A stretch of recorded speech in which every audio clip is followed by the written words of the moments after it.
amid the frigid highlands of the Andes, at an altitude exceeding 4,000 meters above sea level.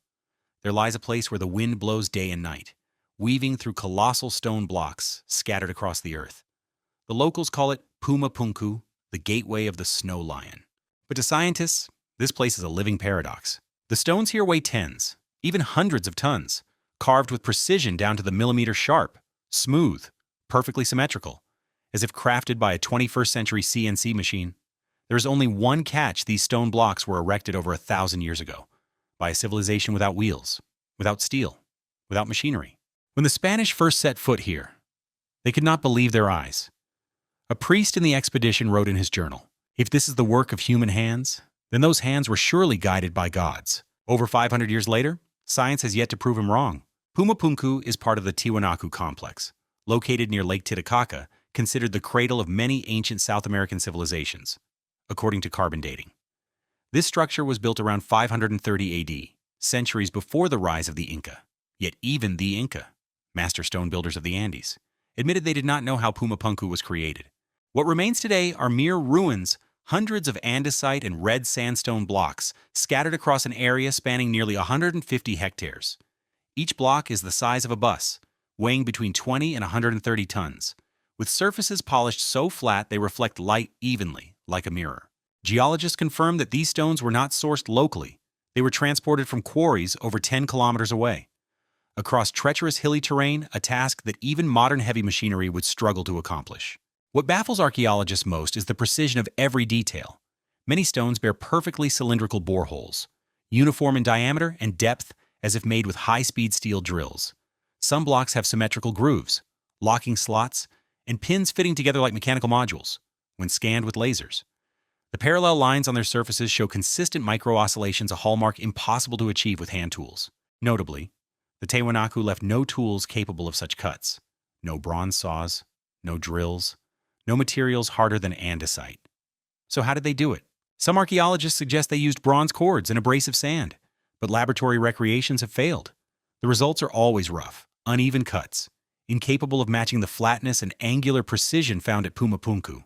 And when scientists began 3D scanning the entire site with LiDAR, an even more astonishing truth emerged: the stones, seemingly scattered randomly, actually follow a perfect geometric pattern with a central axis, oriented alignment, and distances arranged in mathematically precise ratios. Those stones were not placed haphazardly. They were set with purpose, as if someone left an equation in stone for future generations. The deeper one studies Puma Punku, the more it becomes clear that this is not merely a structure, but a colossal physics problem carved in stone. Each block seems calculated to interlock perfectly with the others, forming a geometric system far beyond the capabilities of manual tools. Modern engineers call the H-blocks here a prototype of modular architecture, as they feature locking grooves and intersecting pins precise to thousandths of an inch, a feat even modern metal production lines struggle to achieve. When measured with laser interferometers, their surfaces are so flat that reflected light remains perfectly uniform, with deviations under 0.002 inches across a nearly 2-meter plane. Moreover, the right angles, parallel lines, and U-shaped recesses in these stones are almost perfectly proportionate, fitting together like giant Lego pieces. The terrifying truth is that all this was done in andesite, a volcanic rock harder than carbon steel. Cutting it with copper or stone tools is nearly impossible. Yet, under electron microscopes, researchers found something absurd: no tool marks, no chisel scratches, no grinding grooves, only tiny wave-like striations running parallel, as regular as mechanical oscillations. These striations repeat in cycles of 0.1 to 1 millimeter, similar to the frequency of vibrations produced by modern ultrasonic tools. Some experts speculate the Tiwanaku may have used sound waves to split materials, akin to sonic cutting technology only recently developed in quantum physics labs. According to this theory, they created resonant vibrations that fractured the stone's crystal structure without mechanical force. But if true, the next question is even more daunting: where did they harness the energy to generate such powerful vibrations at over 4,000 meters, in an era without metal or electricity? Recent 3D geometric analyses revealed another unbelievable detail: the H-blocks were not crafted independently. When simulated by AI, the system detected a fractal repeating pattern, meaning the blocks were conceived as a synchronized system, not a disjointed collection. In other words, the builders of Puma Punku didn't think in terms of placing individual stones, but of designing an entire three-dimensional spatial system. then cutting its parts to assemble like modern machinery. How could this be possible and why? For centuries, has no civilization replicated such precision? In 2025, an interdisciplinary team of archaeologists, materials engineers, and AI experts from MIT Tokyo and the University of La Paz conducted a high-resolution 3D LiDAR scan of Puma Punku. They aimed to determine if this structure could have been built with ancient manual methods, but what they uncovered surpassed all assumptions. When the entire site was reconstructed in virtual space, AI detected complex symmetrical patterns hidden in the stone layout geometric ratios invisible to the naked eye. Each H block was not an independent unit, but part of an energy-resonant system designed to disperse force. When the MIT team simulated earthquake impacts on the model, something absurd happened. The stones oscillated in counterphase to seismic waves, neutralizing most of the vibrational energy. In other words, Puma Punku is a self-adjusting, earthquake-resistant structure, an ancient metastructure, a concept only formally defined in modern engineering in the 21st century. It didn't stop there. Data from geomagnetic sensors around the site showed anomalous magnetic fluctuations, twice as strong as in surrounding areas. When compared to South America's geomagnetic map, Puma Punku's location aligns perfectly with the continent's strongest magnetic belt. Some physicists believe the Tiwanaku may have understood this natural energy and built Puma Punku as a geomagnetic amplifier to stabilize seismic vibrations. AI was then programmed to search for a geometric language shared among the stones. The results stunned the team. A repeating sequence of ratios tied to the golden ratio 1.618 and the square root of two constants found in sound waves and quantum oscillations. This structure, somehow, responds to sound and vibration like a giant resonant machine. One physicist in the team admitted, "What we see here is not architecture, it's wave mechanics. These stones aren't just arranged to stand firm. They're designed to sing with the earth." That statement spread quickly through the scientific community. For if true, Puma Punku is not just a temple, but an ancient machine where matter, energy, and geometry intertwine. A resonant device etched into the ground, powered by the planet's own pulse. But the greatest question remains unanswered. How could a civilization over 1,000 years ago grasp principles that modern science has only begun to touch at the quantum level? When Puma Punku's 3D map was fed into an astronomical AI system, the researchers expected only a few solar alignments as seen in most ancient structures, but the results on the screen silenced the team. The entire site aligns perfectly with the Orion constellation, sharing the same axial orientation as the Giza pyramids in Egypt, nearly halfway across the globe. The deviation between the two coordinate systems is just 0.2 degrees, an error nearly impossible without deep astronomical knowledge. Even more astonishing, the secondary stone clusters at Puma Punku, when connected by straight lines, form the shape of Sirius, the brightest star in the night sky, a sacred symbol in most ancient civilizations. Astronomers call this global stellar alignment an almost impossible coincidence where structures thousands of kilometers apart point to the same celestial region. There's no reason a South American civilization would know the precise positions of Sirius and Orion stars not clearly visible year-round at the Andes altitude. When AI simulated the movement of celestial bodies in 530 AD Puma Punku's estimated construction date, it uncovered another truth on the winter solstice. The sun rises exactly along the structure's main axis, shining through the eastern wall and reflecting off the stone floor at a spot archaeologists once called the sacrificial altar. The error in this phenomenon is just 0.05 degrees. This means the Tiwanaku architects not only knew stellar orientations, but calculated solar cycles with precision rivaling laser telescopes. But the more terrifying truth lies elsewhere. AI found that the distances between Puma Punku's largest stone clusters follow the same ratios as the average distances between planets in our solar system. From the main tower to the outer wall, from the wall to the secondary platform, the ratios repeat in a natural logarithmic sequence, identical to the Titius-Bode law, which humans only discovered in the 18th century.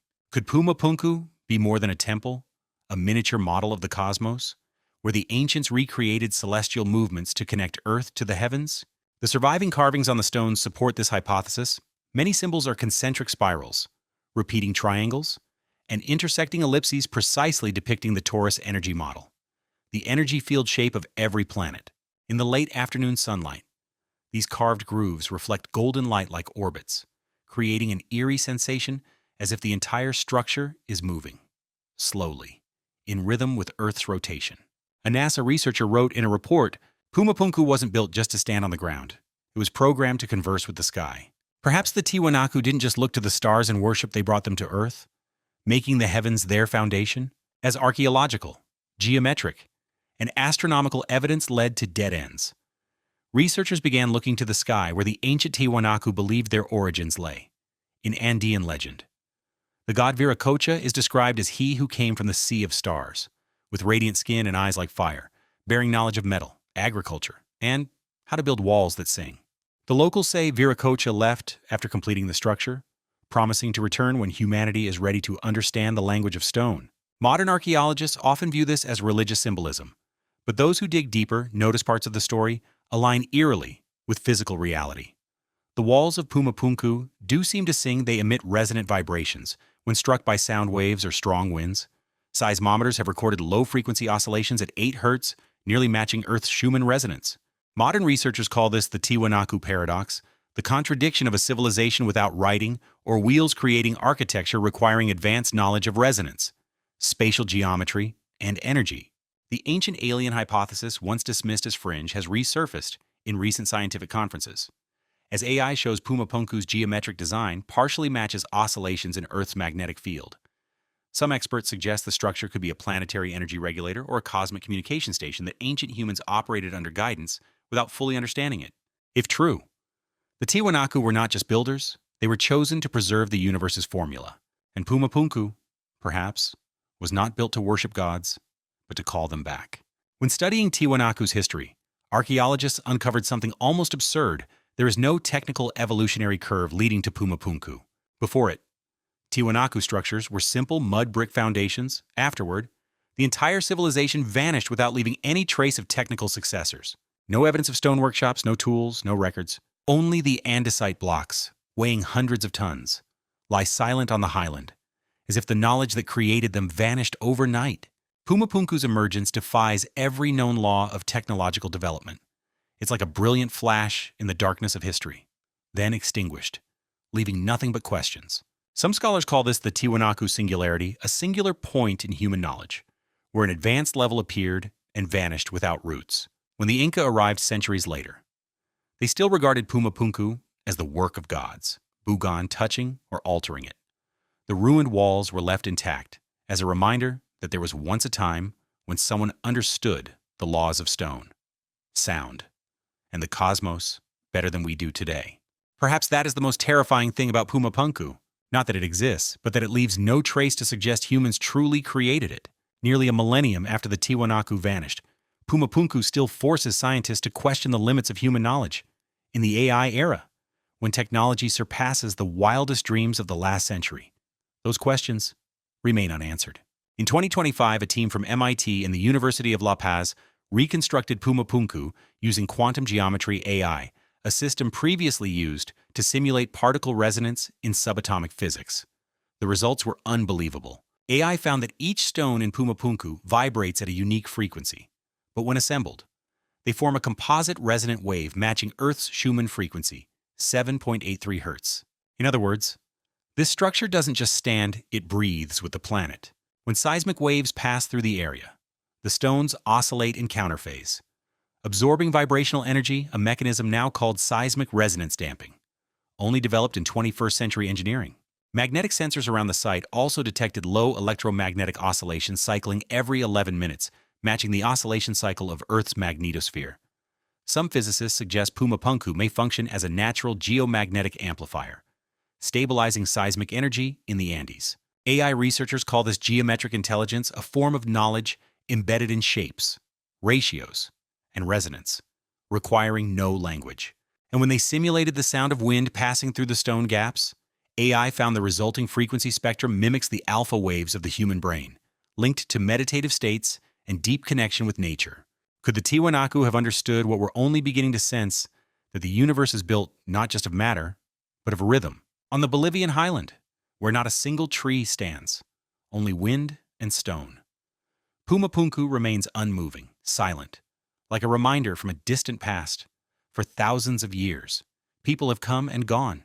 Empires have risen and fallen, but those stones have not shifted a single millimeter. Today, with laser scanners, geomagnetic sensors, and artificial intelligence, we can see every wave pattern, every hidden structure within the stones. But what technology cannot penetrate is the minds of those who created them. They didn't just know how to build, they knew how to make matter listen to them. Perhaps the Tiwanaku didn't construct a temple to worship, but to communicate with the earth, the sky, and the very heartbeat of the planet. And perhaps they touched something humanity still seeks: absolute harmony between intellect, energy, and nature. When the wind blows through those ancient stone gaps, the sound rises like the sigh of time, deep, steady, eternal. And you, hearing it, will ask yourself, is this merely the ruin of an ancient civilization, or a message they left behind for us, who have forgotten how to listen to the earth?